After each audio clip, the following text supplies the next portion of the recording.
और जिला पुलिस चलते हैं, मुख्यमंत्री नायब सैनी प्रेस कॉन्फ्रेंस कर रहे हैं। वो होते हुए कि आज की कैबिनेट में 21 एजेंडे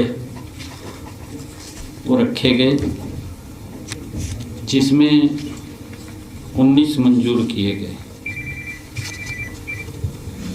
कैबिनेट की बैठक में ये भी निर्णय किया गया कि विधानसभा का शीतकालीन सत्र 18 दिसंबर से शुरू करने की सहमति बनी है।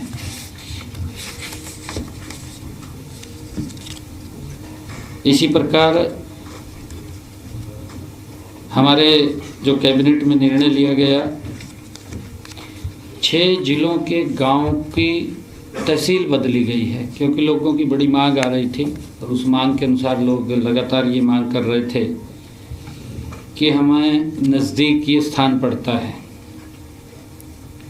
6 जिलों के 17 गांवों को, सेक्टर्स को एक तहसील से दूसरी तहसील में स्थानांतरित करने की मंजूरी भी दी गई है, क्योंकि इसका मुख्य उद्देश्य प्रशासनिक सुधार के तहत नागरिक सेवाओं में तेजी लाने और उन्हें अधिक प्रभावी बनाने के लिए कैबिनेट में निर्णय किया गया है।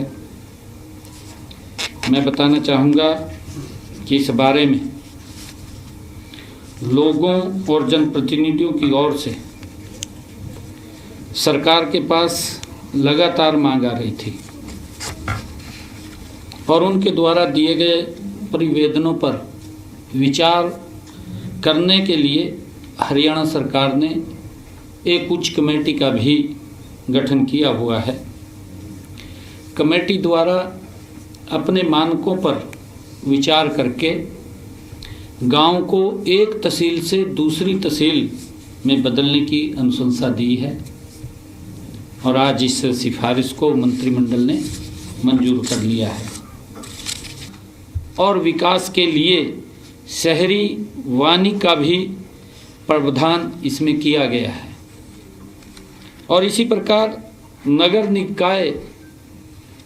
निकाय अपराधों की सुनवाई के लिए भी नगर निकाय मजिस्ट्रेट नियुक्त करने का भी इसमें प्रावधान किया गया है, क्योंकि कई प्रकार की लोगों की जो ग्रीवेंस समस्याएं होती हैं तो उनको सुनने के लिए। और इसी प्रकार नगर निकाय कर्मचारियों के लिए सामान्य सेवा नियम प्रस्तावित किए गए हैं, ताकि दोहरे कानूनी ढांचे के कारण होने वाली जो स्थानांतरण और पदोन्नति सभी विवाद इससे कम होंगे, जो निर्णय लिया गया है। और इसी प्रकार आज कैबिनेट में HCS नियमों में भी संशोधन किया गया है।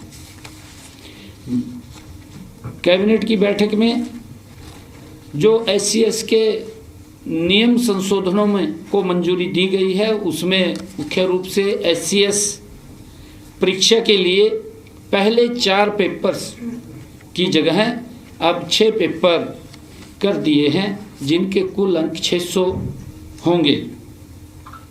संशोधित जो ढांचे अनुसार पेपर इंग्लिश और पेपर हिंदी 100 अंक के होंगे और इसके अलावा अब 4 जर्नल स्टडीज़ के पेपर होंगे और हर पेपर 100 अंक का होगा।